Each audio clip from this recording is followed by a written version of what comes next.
श्री कृष्णं वंदे जगद्गुरु इदं श्री सद्गुरुवे नमः। वाङ्मय नंबर 10 गायत्री साधना का गुह्य विवेचन ऑडियो नंबर 53। पिछले ऑडियो में गुरुदेव ने बताया कि सच्चा धन बाहरी संपत्ति, वैभव या भौतिक साधनों में नहीं, बल्कि मनुष्य के आंतरिक गुणों, स्वास्थ्य, सदाचार और उच्च जीवन मूल्यों में निहित होता है। प्रत्येक व्यक्ति के भीतर दिव्य शक्तियों का भंडार मौजूद है, जिसे जप, ध्यान, तप और सत्कर्मों के माध्यम से विकसित किया जा सकता है। धन अर्जन सदैव ईमानदारी, न्याय और धर्म के मार्ग से होना चाहिए, क्योंकि सत्य और नैतिकता से बढ़कर कोई संपत्ति नहीं है। धन केवल एक साधन है, जिसका उपयोग समाज सेवा और लोक मंगल के लिए होना चाहिए। आर्थिक कठिनाइयों का मुख्य कारण आय की कमी नहीं, बल्कि अपव्यय, व्यसन, फैशन, दिखावा और कृत्रिम आवश्यकताओं का बढ़ना है। इसलिए जीवन की आवश्यकताओं को समझकर केवल अनिवार्य वस्तुओं पर खर्च करना चाहिए तथा विलासिता और फिजूल खर्ची से बचना चाहिए। समाज में विवाह, उत्सव और अन्य अवसरों पर दिखावे के लिए किया जाने वाला अनावश्यक खर्च भी गरीबी और कर्ज का प्रमुख कारण है। प्रत्येक व्यक्ति और व्यवसाय का उद्देश्य केवल निजी लाभ नहीं, बल्कि समाज की सेवा और कल्याण होना चाहिए। अंततः वही व्यक्ति वास्तव में धनवान कहलाता है, जिसका शरीर स्वस्थ, मन पवित्र, चरित्र श्रेष्ठ और हृदय उदार हो। सादा जीवन, उच्च विचार, संयम और सदाचार ही सुखी एवं सफल जीवन की कला है। आज गुरुदेव हम सभी को बता रहे हैं, आर्थिक सफलता की कुंजी आत्मविश्वास। अगर आपने धन के वास्तविक स्वरूप को समझ लिया है और आप उसका दुरुपयोग करने से बचकर रहते हैं, तो कोई कारण नहीं कि उचित प्रयत्न करने पर आप आर्थिक सफलता प्राप्त न करें। आप आर्थिक रूप से सफल होना चाहते हैं, तो समृद्धि के विचारों को बहुतायत से मनोमंदिर में प्रविष्ट होने दीजिए। यह मत समझिए कि आपका सरोकार दरिद्रता, शुद्रता, नीचता से है। संसार में यदि कोई चीज सबसे निकृष्ट है, तो वह विचार दारिद्र्य ही है। जिस मनुष्य के विचारों में दरिद्रता प्रविष्ट हो जाती है, वह रुपया पैसा होते हुए भी सदैव भाग का रोना रोया करता है। दरिद्रता के अनिष्टकारी विचार हमें समृद्धशाली होने से रोकते हैं, दरिद्री ही बनाए रखते हैं। आप दरिद्री, गरीब या अनाथहीन अवस्था में रहने हेतु पृथ्वी पर नहीं जन्मे हैं। आप केवल मुट्ठी भर अनाज या वस्त्र के लिए दास वृत्ति करते रहने को उत्पन्न नहीं हुए हैं। गरीब क्यों सदैव दीनावस्था में रहता है? इसका प्रधान कारण यह है कि वह उच्च आकांक्षा, उत्तम कल्पनाओं, स्वास्थ्यदायक स्फूर्तिमय विचारों को नष्ट कर देता है, आलस्य और अविवेक में डूब जाता है, हृदय को संकुचित, क्षुद्र, प्रेम विहीन और निराश बना लेता है। सीमाक्रांत दरिद्रता आने पर जीवन ठहर जाता है, प्रगति अवरुद्ध हो जाती है, मनुष्य ऋण से दबकर निष्प्रभ हो जाता है। उसे अपने गौरव, स्वाभिमान को भी सुरक्षित रखना दुष्कर प्रतीत होता है। दरिद्री विचार वाले असमय में ही वृद्ध होते देखे गए हैं। जो बच्चे दरिद्री घरों में जन्म लेते हैं, उनके गुप्त मन में दरिद्रता की गुप्त मानसिक ग्रंथियां इतनी जटिल हो जाती हैं कि वे जीवन में कुछ भी उच्चता या श्रेष्ठता प्राप्त नहीं कर सकते। दरिद्रता कमल के समान तरोताजा चेहरे को मुरझा देती है, सर्वोत्कृष्ट इच्छाओं का नाश हो जाता है। यह दुस्सह मानसिक दरिद्रता मनुष्य को पीस देने वाली है। सैकड़ों मनुष्य इसी क्षुद्रता के गर्त में डूबे हुए हैं। आर्थिक सफलता के लिए भी एक मानसिक परिस्थिति, योग्यता एवं प्रयत्नशीलता की आवश्यकता है। लक्ष्मी का आवाहन करने हेतु भी मानसिक दृष्टि से आपको कुछ पूजा का सामान एकत्रित करना होता है। दीपावली के लक्ष्मी पूजन के अवसर पर आप घर झाड़ते, लीपते, पोतते, सजाते हैं। नई नई तस्वीरें, कलात्मक वस्तुओं से घर को चित्रित करते हैं। अपने शरीर पर सुंदर सुंदर वस्त्र और आभूषण धारण करते हैं।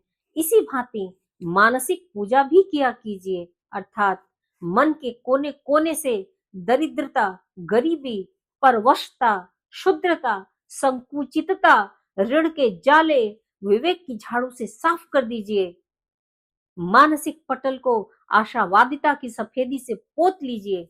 मानसिक घर में आनंद, आशा, उत्साह, प्रसन्नता, हास्य, उत्फुल्लता, खुशमिजाजी के मनोरम चित्र लगा लीजिए। फिर श्रम और मित व्यतता के नियमों के अनुसार लक्ष्मी देवी की साधना कीजिए। आर्थिक सफलता आपकी होगी। सब विद्याओं में शिरोमणि वह विद्या है जो हमें पवित्रता और निकृष्ट विचारों से मन को साफ करना सिखाती है। परमपिता परमात्मा की कभी यह इच्छा नहीं कि हम आर्थिक दृष्टि से भी दूसरों के गुलाम बने रहें। हमें उन्होंने विवेक दिया है जिसे धारण कर हम उचित अनुचित खर्चों का अंतर समझ सकते हैं, विषय वासना और नशीली वस्तुओं से मुक्त हो सकते हैं, अपने अनुचित खर्चे, विलासिता और फैशन में कमी कर सकते हैं, घर में होने वाले नाना प्रकार के अपव्यय को रोक सकते हैं। अपनी आय वृद्धि करना हमारे हाथ की बात है। जितना हम परिश्रम करेंगे, योग्यताओं को बढ़ाएंगे, अपने विद्या में सर्वोत्कृष्टता, मान्यता, निपुणता प्राप्त करेंगे, उसी अनुपात में हमारी आय भी बढ़ती चली जाएगी। सबको अपनी अपनी योग्यता और निपुणता के अनुसार धन प्राप्त होता है। फिर क्यों न हम अपनी योग्यता बढ़ाएं और अपने आप को हर प्रकार से योग्य प्रमाणित करें। श्री ओरसिन मॉडर्न ने अपनी पुस्तक शांति, शक्ति और समृद्धि में कई आवश्यक तत्वों की ओर ध्यान आकर्षित करते हुए लिखा है, विश्व के अनेक दरिद्री लोगों के कारण को खोजो तो पता लगेगा कि उनमें आत्मविश्वास नहीं था। उन्हें यह विश्वास नहीं है कि वे दरिद्रता से छुटकारा पा सकते हैं। हम गरीबों को बताना चाहते हैं कि वे ऐसी कठोर स्थिति में भी अपने आप को उन्नत बना सकते हैं। सैकड़ों नहीं, प्रत्युत हजारों ऐसी स्थिति में उन्नत धनवान बने हैं। और इसीलिए हम कहते हैं कि इन गरीबों के लिए भी आशा है। वे दुर्धर्ष परिस्थिति को बदल सकते हैं। संसार में आत्मविश्वास ही ऐसी कुंजी है कि जो सफलता का द्वार खोल सकती है। संसार में जितनी प्रकार की श्रेष्ठ शक्तियां हैं, वे भगवान की प्रदान की हुई है। धन की शक्ति भी उन्हीं के द्वारा उत्पन्न की गई है और उन्होंने लक्ष्मी के रूप में उसे संसार के कल्याणार्थ प्रेरित किया है। मनुष्य का कर्तव्य है कि इसे भगवान की पवित्र धरोहर समझकर ही व्यवहार करे। इतना ही नहीं, उसे इस बात का भी ध्यान रखना चाहिए कि यह शक्ति ऐसे लोगों के पास न जा सके जो इसका दुरुपयोग करके दूसरों का अनिष्ट करने वाले हों। हम सदा से धन की प्रशंसा और बुराई दोनों तरह की बातें सुनते आए हैं। संत जनों ने कामिनी और कंचन को आत्मिक पतन का कारण माना है। दूसरी ओर सांसारिक कवि सर्वे गुणः कंचनामाश्रयन्ति का सिद्धांत सुनाया करते हैं। ये दोनों ही बातें सत्य है। अगर हम धन में आसक्त होकर उसी को सार वस्तु समझ लें और उसकी प्राप्ति के लिए पाप पुण्य का ध्यान भी छोड़ दें अथवा उसका दुरुपयोग करें, तो निश्चय ही वह नरक का मार्ग है। पर यदि उसे केवल सांसारिक आवश्यकताओं की पूर्ति का एक साधन मानकर उचित कामों में उसका उपयोग करें, तो वही कल्याणकारी बन सकता है। इसलिए आत्म कल्याण के इच्छुकों को सदा धन की वास्तविकता को ध्यान में रखते हुए उसका सदुपयोग ही करना चाहिए। अब आगे गुरुदेव पांचवी शक्ति के बारे में बता रहे हैं। वह है आपत्तियों में धैर्य। गायत्री का पांचवा अक्षर तू आपत्तियों और कठिनाइयों में धैर्य रखने की शिक्षा देता है। तुषाराणां प्रपातेऽपि प्रयत्नो धर्मात्मनः महिमा च प्रतिष्ठां च प्रोक्तो अपारः श्रमस्य ही। अर्थात आपत्तिग्रस्त होने पर भी सत प्रयत्न करना आत्मा का धर्म है। प्रयत्न की महिमा और प्रतिष्ठा अपार कही गई है। मनुष्य के जीवन में विपत्तियां, कठिनाइयां, विपरीत परिस्थितियां, हानियां और कष्ट की घड़ियां आती ही रहती हैं। जैसे काल चक्र के दो पहलू काल और दिन है, वैसे ही संपदा और विपदा, सुख और दुख भी जीवन रथ के दो पहिए हैं। दोनों के लिए ही मनुष्य को निष्प्रह वृत्ति से तैयार रहना चाहिए। आपत्ति में छाती पीटना और संपत्ति में इतरा कर तिरछा चलना दोनों ही अनुचित है। आशाओं पर तुषारपात होने की निराशा, चिंता, भय और घबराहट उत्पन्न करने वाली स्थिति पर भी मनुष्य को अपना मस्तिष्क असंतुलित नहीं होने देना चाहिए। धैर्य को स्थिर रखते हुए सजगता, बुद्धिमता, शांति और दूरदर्शिता के साथ कठिनाइयों को मिटाने का प्रयत्न करना चाहिए। जो कठिन समय में भी हंसता जाता है, जो नाटक के पात्रों की तरह जीवन के खेल को खेलता है, उसी की बुद्धि स्थिर मानी जा सकती है। समयानुसार बुरे दिन तो निकल जाते हैं, पर वे अनेक अनुभवों, गुण और सहन शक्ति का उपहार दे जाते हैं। कठिनाइयां मनुष्य को जितना सिखाती हैं, उतना 10 गुरु मिलकर भी नहीं सिखा सकते। संचित प्रारब्ध भोगों का बोझ भी उन आपत्तियों के साथ उतर जाता है। आपत्तियां हमारे विवेक और पुरुषार्थ को चुनौती देने आती हैं, और जो उस परीक्षा में उत्तीर्ण होता है, उसी के गले में कीर्ति प्रतिष्ठा की जयमाला पहनाई जाती है। इसीलिए मनुष्य का कर्तव्य है कि वह भूतकाल से अभिज्ञ, वर्तमान के प्रति सजग और भविष्य के प्रति निर्भय रहे। मनुष्य को अच्छी से अच्छी आशा करनी चाहिए, किंतु बुरी से बुरी परिस्थितियों के लिए तैयार भी रहना चाहिए। मानसिक संतुलन संपत्ति या विपत्ति किसी भी दशा में नहीं बिगड़ने देना चाहिए। वर्तमान की अपेक्षा उत्तम दशा में पहुंचने का पूर्ण प्रयत्न करना तो आत्मा का स्वाभाविक धर्म है, परंतु कठिनाइयों से घबरा जाना उस गौरव की दृष्टि से अनुपयुक्त है। अब आगे है, आपत्तियों से डरना व्यर्थ है। मनुष्य जीवन में दुख और कठिनाइयों का बड़ा महत्वपूर्ण स्थान है। कठिनाइयों के आघातों में ही प्रगति का विधान छिपा हुआ है। यदि सदा केवल सरलता और अनुकूलता ही रहे तो चैतन्यता घटती जाएगी और मनुष्य सनह सनह आलसी और अकर्मण्य बनने लगेगा। उसके मन क्षेत्र में एक प्रकार का अवसाद उत्पन्न हो जाएगा, जिसके कारण उन्नति, अन्वेषण, आविष्कार और महत्वाकांक्षाओं का मार्ग रुद्ध हुए बिना न रहेगा। जब दुख की अनुभूति न हो, तब सुख में कोई आनंद नहीं मिल सकता।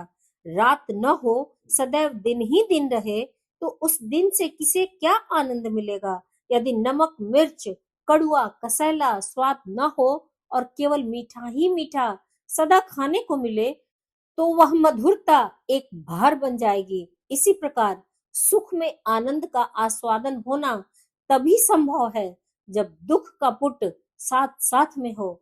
दुख को हम बुरा कहते हैं, पर वस्तुतः वही प्रगति का वास्तविक केंद्र है। संसार में जितने महापुरुष हुए हैं, उनकी महानता, यश एवं प्रतिष्ठा का कारण उनकी कष्ट सहिष्णुता ही है। राजा हरिश्चंद्र यदि चांडाल यानी डोम के हाथों न बिके होते, कोई उनका नाम भी न जानता होता। दधीची, शिवी, प्रहलाद, मोरध्वज, सीता, दमयंती, द्रौपदी, कुंती आदि के जीवन में यदि कठिनाई न आती, वे लोग ऐश्वर्य से जीवन बिताते रहते, तो उनकी महानता का कोई कारण शेष न रहता। दुर्गम पर्वतों पर उगने वाले वृक्ष ही विशाल आकार के और दीर्घजीवी होते हैं। जो फुलवारी नित्य सींची जाती है, वह कुछ ही दिनों में मुरझाकर अपनी जीवन लीला समाप्त कर देती है। जो व्यक्ति समाज एवं राष्ट्र परिश्रमी और कष्ट सहिष्णु होता है, वही विजय और उन्नति का वर्ण करता है। इतिहास बताता है कि जो जातियां सुखोपभोग में डूबी, वे थोड़े ही समय में हतप्रभ होकर दीनता और दासता के गर्त में गिर पड़ी। हमारे पूर्वज कष्ट सहिष्णुता के महान लाभों से भली प्रकार परिचित थे, इसीलिए उन्होंने उसके अभ्यास को जीवन व्यवस्था में प्रमुख स्थान दिया था। तितिक्षा और तपश्चर्या के कार्यक्रम के अनुसार वे दुखों से लड़ने का वैसा ही पूर्वाभ्यास करते थे जैसे युद्ध स्थल में लड़ने से पूर्व फौजी जवान को बहुत दिन तक युद्ध कौशल की शिक्षा प्राप्त करनी होती है। राजा रईसों के बालक भी प्राचीन काल में शिक्षा प्राप्त करने के लिए ऋषियों के गुरुकुलों में जाया करते थे और कठोर श्रमजीवी दिनचर्या को अपनाकर विद्या अध्ययन करते थे। जैसे जलाशय को पार करने का अवसर मिलने पर तैराक को बड़ा उत्साह और आनंद होता है, वैसे ही कष्ट सहिष्णु जीवन के अभ्यासी को नाना प्रकार की उलझनों और आपत्तियों को पार करने में अपने पौरुष और गौरव के विकास का उत्साहवर्धक अवसर दिखाई पड़ता है। इसके विपरीत जो लोग केवल सुख ही सुख चाहते हैं, वे अति सामान्य रोजमर्रा के जीवन में आती रहने वाली घटनाओं से भी ऐसी घबराहट, चिंता, बेचैनी और पीड़ा अनुभव करते हैं मानो उनके सिर पर कोई भारी वज्र टूट पड़ा हो। कठिनाइयां हर मनुष्य के जीवन में आती हैं, उनका आना अनिवार्य और आवश्यक है। प्रारब्ध कर्मों के भोग के बोझ को उतारने के लिए नहीं, वरन मनुष्य की मनोभूमि और अंतरात्मा को सुदृढ़, तीक्ष्ण, पवित्र, प्रगतिशील, अनुभवी और विकसित करने के लिए भी कष्टों एवं आपत्तियों की भारी आवश्यकता है। जैसे भगवान मनुष्य को दया करके नाना प्रकार के उपहार दिया करते हैं, वैसे ही वे दुख और आपत्तियों का भी आयोजन करते हैं, जिससे मनुष्य का अज्ञान, अहंकार, आलस्य, अपवित्रता और व्यामोह नष्ट हो। कठिनाइयां आने पर हतप्रभ, किम कर्तव्य विमूढ़ या कायर हो जाना और हाथ पैर फुलाकर रोना झींकना शुरू कर देना, अपने को या दूसरे को कोसना सर्वथा अनुचित है। यह तो भगवान की उस महान कृपा का तिरस्कार करना हुआ। इस प्रकार तो वह कठिनाई कुछ लाभ न दे सकेगी, वरन उल्टे निराशा, कायरता, अवसाद, दीनता आदि का कारण बन जाएगी। कठिनाइयां देखकर डर जाना, प्रयत्न छोड़ बैठना, चिंता और शोक करना किसी सच्चे मनुष्य को शोभा नहीं देता। आपत्ति एक प्रकार से हमारे पुरुषार्थ की ईश्वरीय चुनौती है, जिसे स्वीकार करके ही हम प्रभु के प्रिय बन सकते हैं। अखाड़े के उस्ताद पहलवान नौसिखिए पहलवानों को कुश्ती लड़ना सिखाते हैं, तो उन्हें पटक कर, मारकर दाव पेच सिखाते हैं। नौसिखिए लोग पटक खाकर शोक संतप्त नहीं हो जाते, वरन अपनी भूल को समझकर फिर उस्ताद से लड़ते हैं और धीरे धीरे पूरे एवं पक्के पहलवान बन जाते हैं। ईश्वर ऐसा ही उस्ताद है, जो आपत्तियों की पटक मार मार कर हमारी अनेक अपूर्णताएं दूर करके पूर्णता तक पहुंचाने की महान कृपा करता है। कठिनाइयों से डरने या घबराने की कोई बात नहीं, वह तो इस सृष्टि का एक उपयोगी, आवश्यक एवं सार्वभौम विधान है। उससे न तो दुखी होने की जरूरत है, न घबराने की, न किसी पर दोषारोपण करने की। हाँ, हर आपत्ति के बाद नए साहस और नए उत्साह के बाद उस परिस्थिति से लड़ने की और प्रतिकूलता को हटाकर अनुकूलता उत्पन्न करने के लिए प्रयत्नशीलता की आवश्यकता है। यह प्रयत्न आत्मा का धर्म है। इस धर्म को छोड़ने का अर्थ अपने को अधर्मी बनाना है। प्रयत्न की महिमा अपार है।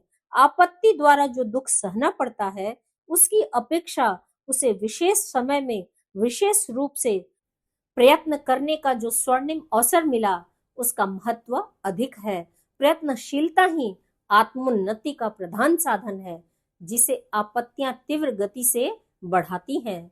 प्रयत्न, परिश्रम एवं कर्तव्य पालन से मनुष्य के गौरव एवं वैभव का विकास होता है। जो आनंदमय जीवन का रसास्वादन करना चाहता है, उसे कठिनाइयों से निर्भय होकर अपने कर्तव्य पथ पर दृढ़ता पूर्वक आरूढ़ हो जाना चाहिए और हंसते हुए हर स्थिति का मुकाबला करना चाहिए। आइए हम सब प्रण ले कि कठिन परिस्थिति से हम कभी नहीं घबराएंगे और हमेशा सत्य और साहस के साथ परिस्थितियों का दृढ़ता पूर्वक मुकाबला करेंगे।